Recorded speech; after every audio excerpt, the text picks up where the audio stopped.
So the best we can do as a cold emailer is to represent our brand in the right way. So being professional, making sure the message is targeted. Just like with any marketing medium, there's a right and a professional way to do things, and there's a wrong and a spammy and an annoying way to do things. Welcome to the RV Entrepreneur Podcast, the weekly show for nomads, work campers, RVers, and entrepreneurs looking to earn a living or build a business while enjoying the RV lifestyle. This week's host is Jim Nelson. Let's settle in and enjoy the RV Entrepreneur Podcast, brought to you by RV Life.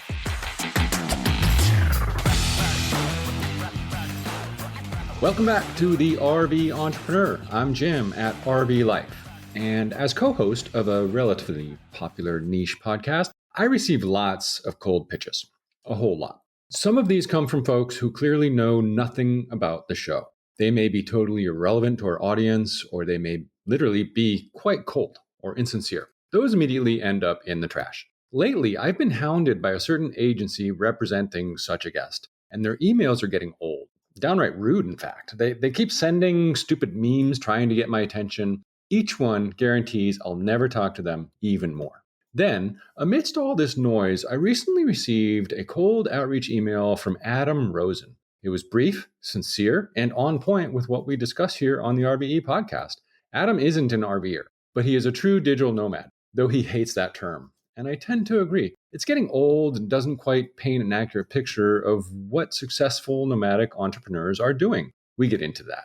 But what we really dive into is the business Adam and his partner have grown while working from anywhere. And no coincidences here, that business is all about cold email outreach. After selling his first startup, Adam decided to travel the globe while growing email outreach company. The team at EOC helps businesses of all sizes get more sales, schedule more appointments, and close more deals by reaching the right person with cold email outreach. And they're doing it from their virtual office with a distributed workforce clocking hours from all over the world. So what exactly is cold email outreach? How do you ensure your first email contact doesn't end up in the spam folder? What precautions can you take to ensure your domain reputation isn't damaged, affecting your ability to send any email? Yeah, that can happen.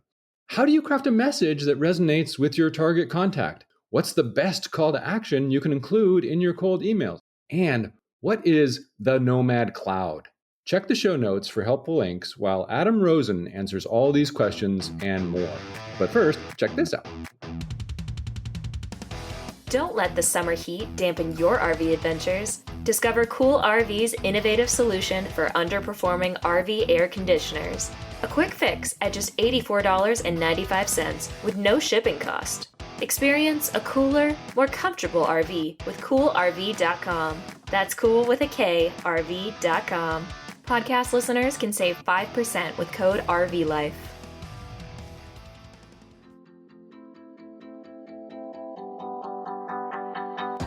Attention detail-oriented explorers. Do you crave adventure and thrive in independent work environments? ID Plans seeks data rock stars to travel the country surveying commercial properties. Gain or use your tech skills like laser measuring and 3D cameras to gather data on everything from rooftop HVAC units to parking spaces. Challenge yourself in all weather conditions and enjoy the flexibility of managing your own schedule. This is more than a job. It's a chance to explore new places while putting your skills to the test. Competitive pay per project awaits. Are you ready to map your next adventure? Send your resume and work history to workcamperjob@idplans.com. Don't miss out. Adam, thank you so much for joining me. I'm glad you're here. Jim, I appreciate you having me on, and I'm excited to be here. No, I'm excited too because as a digital nomad, I think you can really share some nuggets of wisdom with our audience. But since this is technically the RV Life Entrepreneur Podcast, I usually ask people's RVing experience. But with you, when did you first catch the wanderlust bug and where are you now? Well, where I am now is in a place called Assisi, Italy. So it's about 2 hours outside of Florence and about 2.5 hours outside of Rome as well. It's a beautiful little small village in Umbria, Italy. So it's a beautiful, beautiful area. And I started traveling back in November of 2021. So I in my previous life, I lived a very opposite type of life. where I was in the office literally 7 days a week building my first business. And I never thought I would be a digital nomad, but that's kind of how my life has turned since November 2021. I want to get into all of that real quick, but first of all, you've mentioned a couple businesses that we're going to talk about and what you're doing now. But what does it mean to you to be an entrepreneur? What do you think it takes to have entrepreneurial spirit? Well, what I think it takes to have entrepreneurial spirit and to be a true entrepreneur, because the truth is those are two different things, at least the way I see it, is there's a lot of people that have entrepreneurial spirit and can watch Shark Tank and can read books and listen to inspirational podcasts. But it's another thing to actually start a business and, most importantly, persevere through the difficult times that every single business inevitably goes through. So I do think the spirit is a little different than the actual being an entrepreneur. And I think being an entrepreneur, you have to have a little bit of that crazy gene. That's what my dad would always call it, is that crazy gene. And you need to be able to truly persevere through the tough times, because very rarely are entrepreneurs successful in a month or 6 months or even usually 5 years. Like, being an entrepreneur, it takes a lot of mistakes. It takes a lot of failures if you do want to get to that area that most of us would consider successful. Oh, for sure. And you have some success behind you, because I want to talk about your previous life for just a minute here. You say you sold your first tech startup in 2019. What was that and how long did you grow it? I had that company for about 5 years. So coming out of college, I started my first company 3 weeks before I graduated with a 1-year MBA program. And I had that company for about 5 years. I sold it now back in 2019. And I do like to share, though, it was an acquisition, but it was not an acquisition that anybody dreams of when starting a company. There was a million failures that went into that company, but the learnings that we took from it were so critical to what I did after that, and then eventually starting my current company, email outreach company, just a few years after that. So let's talk about that. What exactly is cold email lead generation? Well, first of all, cold email is really just a means from getting from person A to person B, whether that's trying to get on a podcast, whether that's trying to get on a sales meeting with somebody, whether that's trying to get interaction with a potential investor. Cold email really just connects person A to person B. So that's number one. But more specifically, what is cold email? It's sending really an unsolicited email to somebody to try to pursue getting their services. And getting through to the correct person, because you never know, just like you mentioned. But how did you turn that concept, that strategy, into a working business model? And when did you launch eocworks.com? So my first startup, there was, like I said, a million things we did wrong as a company and a million failures we had. But the one thing we always did exceptionally well was getting big brands as customers. Like, we got customers like Bank of America, Amazon, Apple, Goldman Sachs, all these big brands. And we got just about all of them through cold email. So when I sold the company, I started to do a lot of work with startups. And as anyone knows who's listening to this, that's a startup founder, you know how important top of the funnel is really for any company, but especially for startups. And cold email was always the avenue that was most effective to us to get more sales meetings and eventually get more customers. So I was advising, one of the startups I was advising just said, "Hey man, I'm struggling to get meetings on the books. Can you help?" I called up my business partner from my previous company, and that's how we ended up starting email outreach company. Was in the middle of 2021. We had our first 3 customers. We beta tested it with them. And now we have over 60 customers and some pretty big brands that we're working with to help them with their lead generation. You're speaking of your partner there. On your website, you mentioned you were both forced into being scrappy to get sales. What do you mean by that? How do we get scrappy to close the deals? Well, going back to my first startup, because that's a lot of how I cut my teeth in the beginning, was we didn't have a big marketing budget. We raised money, Sure. but not a lot of money. We didn't have a bunch of connections in the space. As I mentioned, I started my company out of college. I didn't have a bunch of connections in the space. So we had to find ways to get sales meetings and, of course, get customers. And the way that was always effective for us was through cold emailing. So we would just be scrappy. We didn't know what we were doing, but we would just cold email people. We would just persevere. We'd get on sales meetings. We'd make a bunch of mistakes, but eventually we would learn, and we would learn fast. So we were forced to get good at it because it was a life or death thing for our business.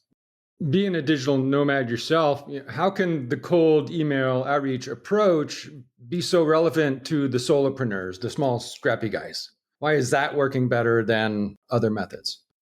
It's a great question. Well, For anybody who wants new customers, cold email can and should be an avenue for them to get more customers, especially if you're B2B. If you're direct to consumer, it's a little bit more challenging. But if you're business to business, cold email, in my opinion, my biased opinion, of course, I don't think there's a more effective and also more efficient way. The reason why I say that is for two reasons. Number one, why I love cold email versus some other marketing mediums like a Facebook ad, an Instagram ad, even doing SEO is with cold email. Yes, it's expensive. And then also you can get pinpoint targeted. So if you're reaching out to people within finance and you want to sell people that are VPs and above, and you want to reach out to companies with 1,000 employees or more, you can reach out to just those folks with a targeted message with the goal of getting on a call with them. And it's very proactive. And it's also not that much money. Like tools out there that exist have made it so contact lists in the past, you were looking at like $1 or more for a contact.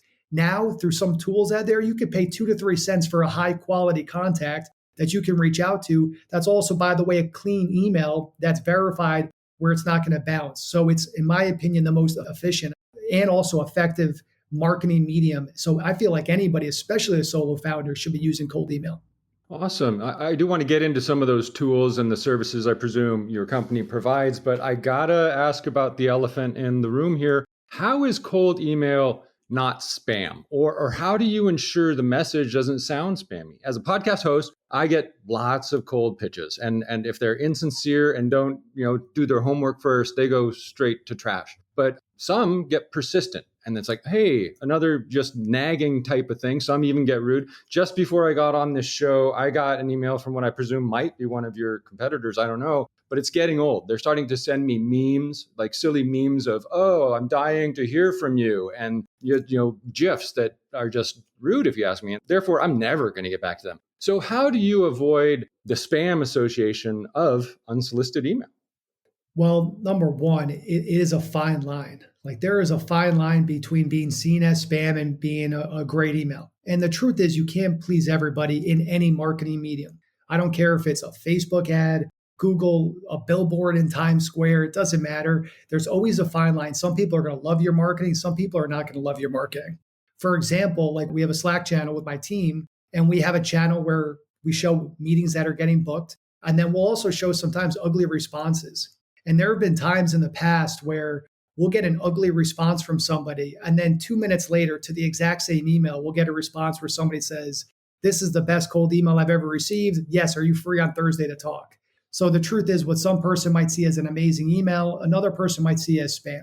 So the best we can do as a cold emailer is to represent our brand in the right way. So being professional, making sure the message is targeted. If I'm reaching out to someone in finance, am I sending them a message that isn't relevant to them in their department? Am I sending them a message that isn't relevant to their type of company? How am I respecting their inbox? Am I making it easy for them to opt out of receiving my emails? Am I showing that I care about them by making it easy for them to understand what my message is? Or is it a long email where I'm saying a bunch of crap and confusing people? Am I sending annoying memes or GIFs that get under people's nerves? So just like with any marketing medium, there's a right and a professional way to do things, and there's a wrong and a spammy and an annoying way to do things.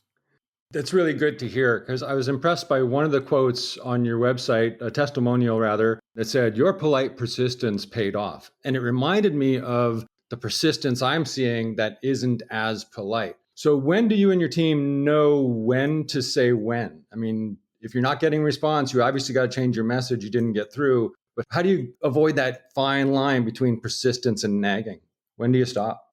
We'll typically do sequences that are anywhere from 6 emails to 9 or 10 emails in a sequence.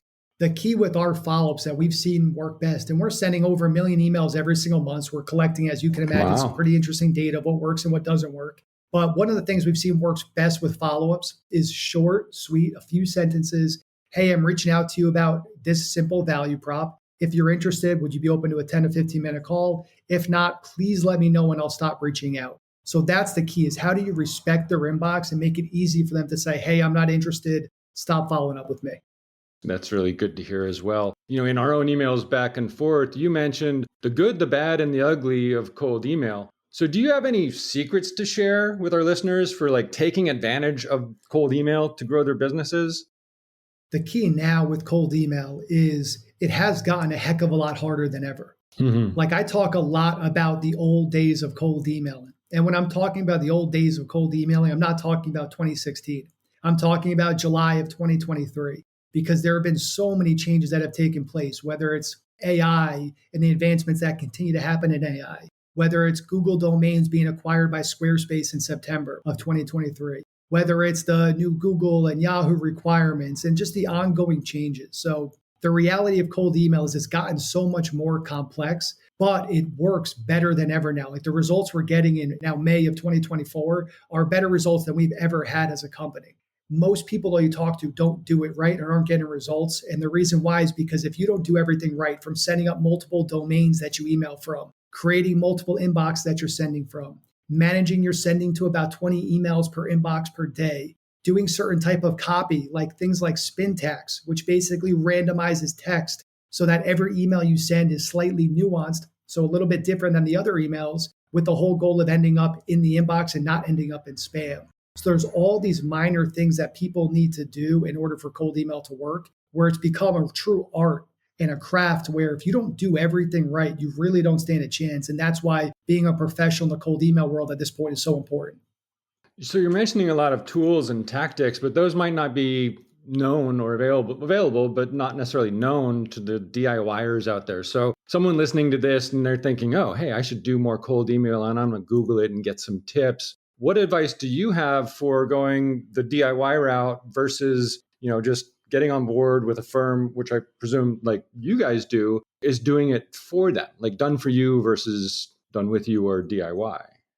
Yeah, and we do both. So we have a done for you, and then we also have a DIY for people that are able to do this on their own. It's of course a lower investment where we get to help people along the way and hold their hands so they can get results through cold email. But the keys for just like the basic keys, if someone's like, hey, I want to try to do cold email on my own, I don't want to reach out to Adam or anybody else because I want to try to do it on my own. The key things I would say from a high level is one, make sure you create sending domains that you send from. Do not cold email off your main domain. It is too risky.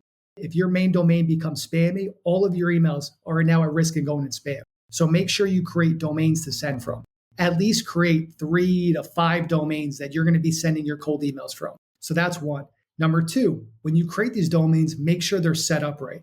Things like your DMARC, your DKIM, your SPF, basically they're your registration stickers. You got to set that up properly. 80% of domains aren't set up properly. Then you have to set up your emails within each of those domains. You should create about 3 emails per domain.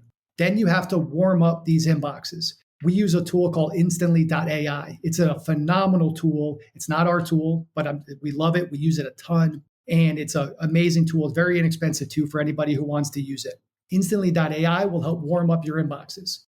Then you want to write high quality content. So anyone who wants content, if you want, we created a custom built ChatGPT that recreates our highest performing emails. Anybody who wants to just send me an email, I'll send it over to you for free. You could have access to it. The reason why that's important is it's not just going to give you quality copy, but it's also going to rate your copy, what I was describing earlier, which is that thing called spin tags, which is going to randomize your emails, making sure that every email looks a little different, again, with the goal of you ending up in the inbox and not spam. So those are the basics to at least start getting your email shipped out the door and into people's inboxes. Then, of course, there's more you could do to optimize your email sending. But those are the basics that if anyone's listening and wants to try it on your own, do those things and you have a good head start from other people. RVing is more than just a hobby. It's a community. When you join RV Life, you're not just gaining access to a suite of tools. You're becoming part of a vibrant community of fellow RV enthusiasts. Share your experiences, learn from others, and make your RV journey even more memorable. Visit RVLife.com to become a part of our community and start making connections that last a lifetime. I hope listeners who were taking notes there, because I sure was. That's some great stuff to know. In one of my recent episodes with Liz Wilcox, that was all about email marketing and owning the eyeballs in the inbox. And what I see as the cold email outreach, it's a little different. It's proactive. It's on the front end. Where might you apply cold email? Is it only on, hey, I need sales, I need to close deals, or where else might you apply this type of approach? My first company, we didn't raise a ton of money, but overall we raised about $600,000. We found our main investor of that company from cold emailing him. For us, we had a 2-sided marketplace. That was our tech business. How we got just about all of our customers, including our 2 six-figure customers we had at that previous startup, was from cold email. How we got our 100,000 students to sign up on our platform, our users, also came from cold email. How we found the company that ended up buying mine was also through cold email. I've been on over 60 podcasts in the last 2 years, most of which have come from cold emailing, including some very big podcasts too, just from a cold email. There are so many different use cases. Again, if you just look at cold email as connecting person A to person B, and if you can get person B's contact information, cold email can work for that. You mentioned connecting people. I think that's great because that's what you're trying to do in your email. And I can see how the cold email outreach approach will work when you're representing a brand, but so often, you want to connect with the person. And in all honesty, I replied to you immediately because I was speaking with you. It wasn't, oh, I need you to know this person. So how do you craft the message when you're trying to, talk to me about representing brands versus personality in your messaging? Well, whenever we email on behalf of our customers, we are pretending to be them. Like, for example, one of our customers, when we do something too, so we donate a lot of dog food. So like in our PS, we'll say, hey, if you reply to this, being transparent, if you reply to this because our domain health is important and replies help, we're going to donate 5 bowls of dog food. You don't have to get on a call, just reply to the email and we'll donate 5 bowls of dog food. So last month we donated over 10,000 bowls of dog food because we had so many replies.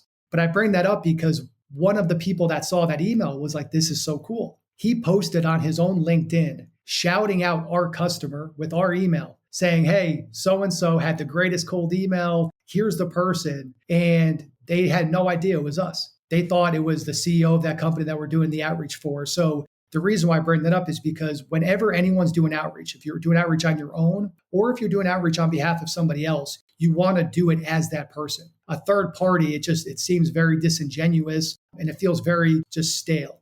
I know from experience because I've seen both emails. It's the reason I replied to you and whether or not that was you, honestly. But I also received the emails from the other people who I want to introduce you to. And then they have the big, long list and obviously don't even know my audience. And speaking of lists, for the DIYers out there, I can totally see the benefit of getting on board with a firm that takes care of all this SKP and DMARC and DKIM and all those important things in the domains. But you also given access to the list. You mentioned getting your email to the right person. Where can the DIYer who wants to send some cold emails and reach the right people, how do they know the right people, who the right people are, and how do they get to them? Some of that is going to be just them knowing their business well. Like some of that is just you have to know who your ideal customer is. And that's one of the most important things that any entrepreneur faces when they're getting started. And that's why the market development phase for any entrepreneur is so critical, because every company is on the path to product market fit. The sooner you get to product market fit, the better. But it's a challenge for any company. And part of getting to product market fit is figuring out who your ideal customer is. So some of times it's testing and pivoting, but usually we have a pretty good idea. Like with my company, my ICP, my ideal customer profile has evolved over the last few years. In the early stages, we were reaching out to a lot of CEOs of early stage companies with 5 to 10 employees. Now we're working a lot more with larger companies. So our ICP has evolved a little bit. But once you have an idea of who your ideal customer is, through tools like I mentioned earlier, instantly.ai, you're able to easily get access into their contact information and add it to a campaign. It's very straightforward because of great tools like Instantly. Awesome. We're talking about a lot of good tools and good practices. Let's talk about bad examples for a minute because one comes to mind recently. So think about, what we shouldn't do. Here's one example. I received a cold solicitation from a Chinese manufacturer of RV accessories and trailers and such. They CC'd about 12 people at our organization. It was not an email to me. It had multiple attachments, multiple megabyte attachments. So here's this blind email comes in, multiple attachments, a clear, almost a language barrier, and CCing almost a dozen people. So to me, that's just big red flags. And they CC'd support. So some random support person at our organization replied when it might have actually been appropriate to one of us, but it's now causing this kind of uproar because maybe we shouldn't have sent that reply to this one, although we all kind of agree that was a bad example. So can you give me another bad example of trying to reach someone other than sending multiple silly memes?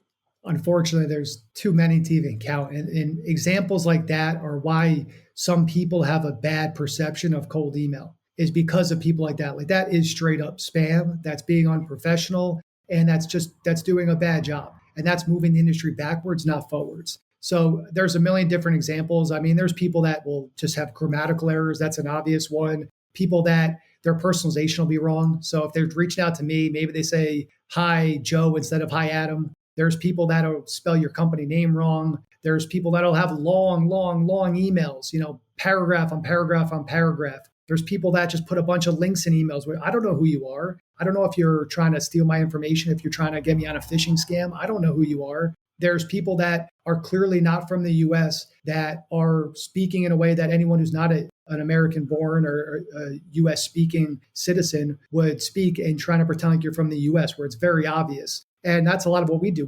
I love hiring people from outside the US. A lot of my employees are from all around the world, and they're insanely talented. And we work with a lot of companies on the DIY side that have VAs that are based in other parts of the world. But there is a communication barrier, and it can be very obvious, I should say, coming through email. So those are a few examples, but unfortunately, there's probably another 30 I could list off because there's a lot more bad than there is good, unfortunately. There's far too many bad ones out there. I've seen them all, and I hope I don't see any more. But when it comes to the response and getting that response from the email, we talked about getting to the right person, but what's the best call to action you can include in a cold email to someone? The most important KPI for me and for our customers is getting on a meeting. So it's, hey, can I have 15 minutes of your time? Now, we don't put links in that first email that we send. The reason why is because links increase the likelihood that you end up in spam. So for us, it's typically some version of, hey, do you have 15 minutes to chat about this? And then when they say yes, that's when we would typically send a calendar booking link like a Calendly or a HubSpot link to schedule the meeting. But it's typically, hey, do you have 15 minutes to chat about this? So on the organization side, if we hire someone to do this for us, I presume the cold email all happens. And then once you have the date or the meeting or the interest, you then pass that along to the actual people who are going to be coordinating the meetings? Or are you guys also the VAs that are doing everything for your clients? We book the meetings, and all our customer needs to do is show up to that Zoom call. That's fantastic. So we touched on this a bit earlier, but when did you decide to start traveling the world while building EOC, and why? My business partner from my previous startup, who's also my co-founder with this company, email outreach company, he was traveling. He was in Europe at the time, and my lease in New York was coming up. And all of our employees, I think at the time we probably only had about 2 or 3 other employees. They were also fully remote, so I could work from anywhere. And my business partner was in Florence, Italy. And he said, hey, man, why don't you come out here, crash with me, and we'll figure out what's next. And I thought I would probably go there for about a month and go back to the States. And then 1 month has turned into almost 3 years of traveling full time. So what's your most memorable experience while working as a digital nomad around the world? Where were you and what were you doing that really stands out in your memory? Probably being in Positano, Italy, on the Amalfi Coast for 5 weeks last summer.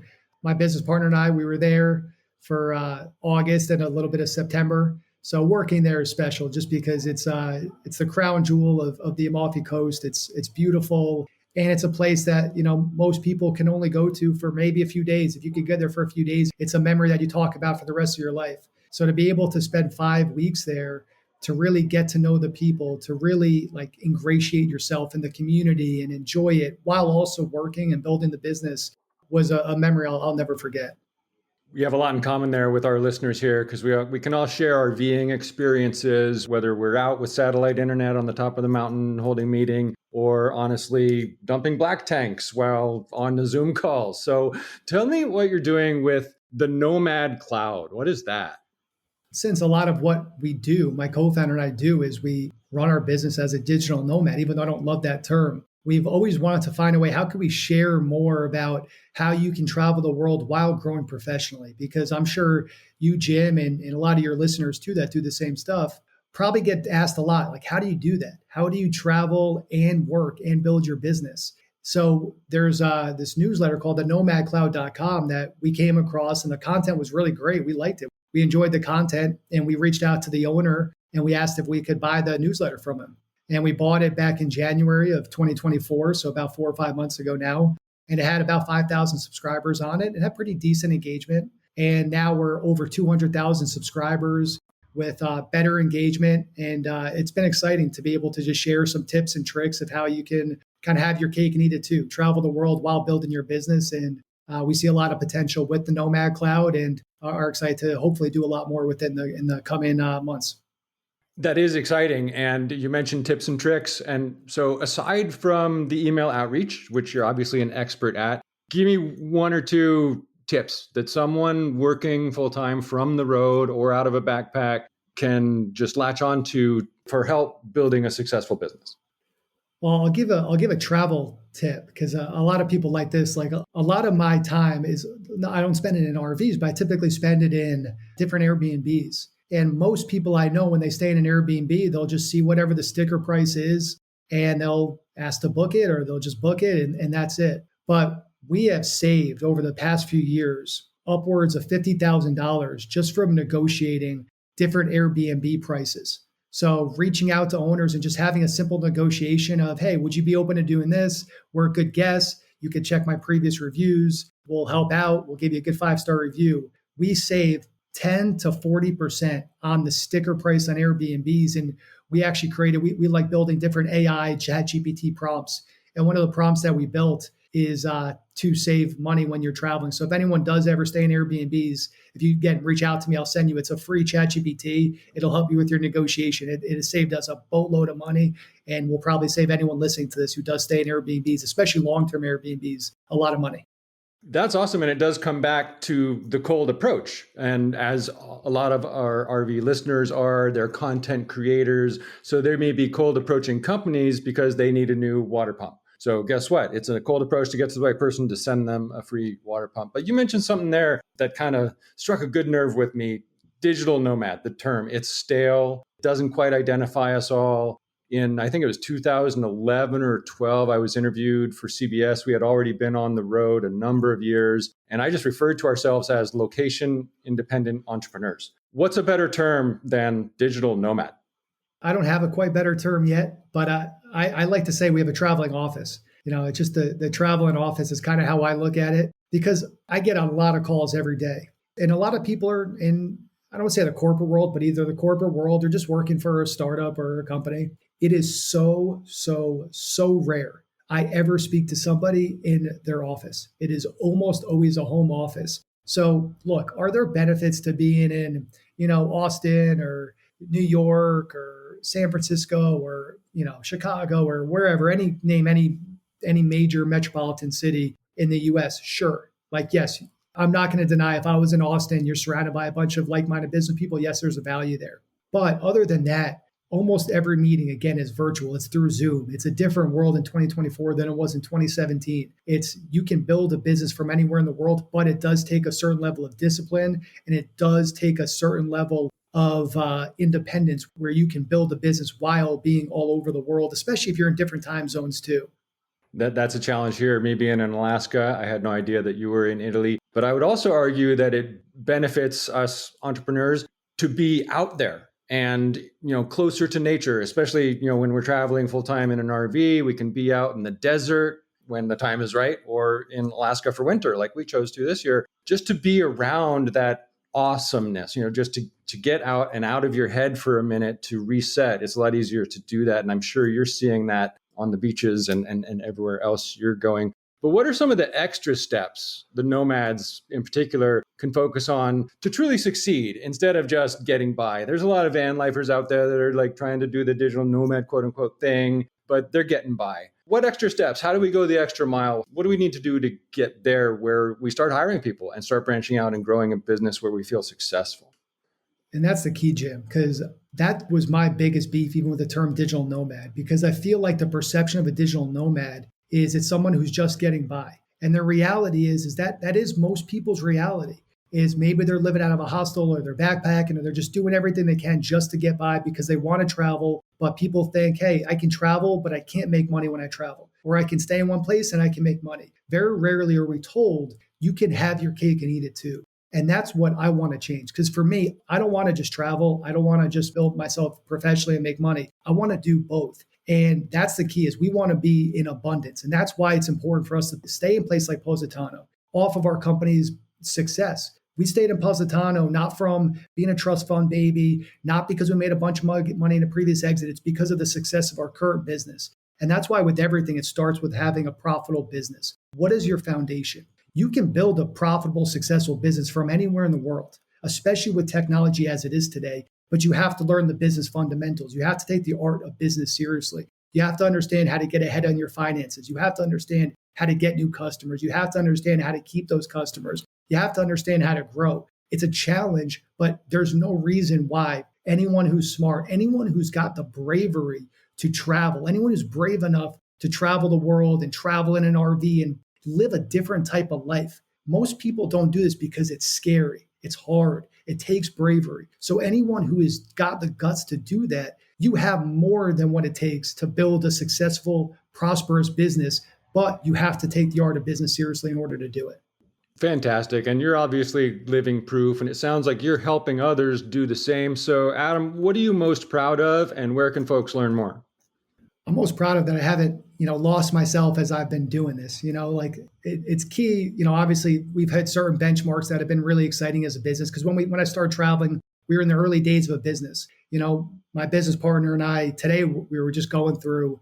One customer with their company paid us is more than our first 3 customers paid us combined for like 3-month pilots each. But that's where we were when we started. So it just takes getting started first. But for me, mainly, it's that we've been to so many amazing places in the world and we haven't lost ourselves. And the focus on getting better every day has remained consistent. So I would say that's probably what I'm most proud of, aside from just hitting any specific numbers. And then where people can find me is in terms of social media, I'm most active on Instagram.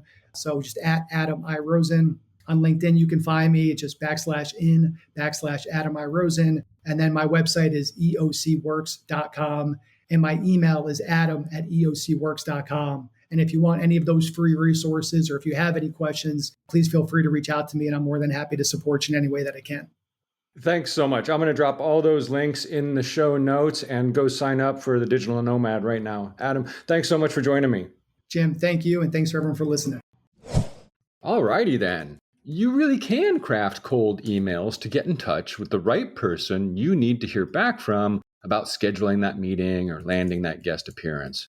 And there are certain practices you should follow to ensure you're being heard and your domain reputation isn't getting damaged. So I hope you were taking notes. Check out eocworks.com to learn more about the work Adam is doing. And join me in subscribing to the Nomad Cloud right now. Speaking of notes, be sure to check the show notes for some helpful links or to connect with Adam. And connect with The RV Entrepreneur in the RVE community group on Facebook or at therventrepreneur.com/connect.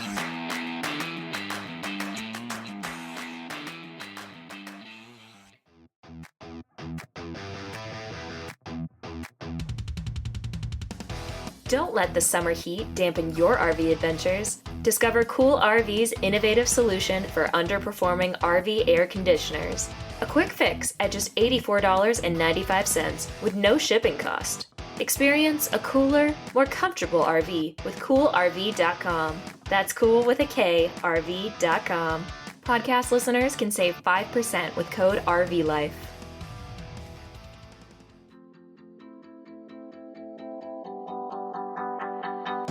Attention detail-oriented explorers. Do you crave adventure and thrive in independent work environments?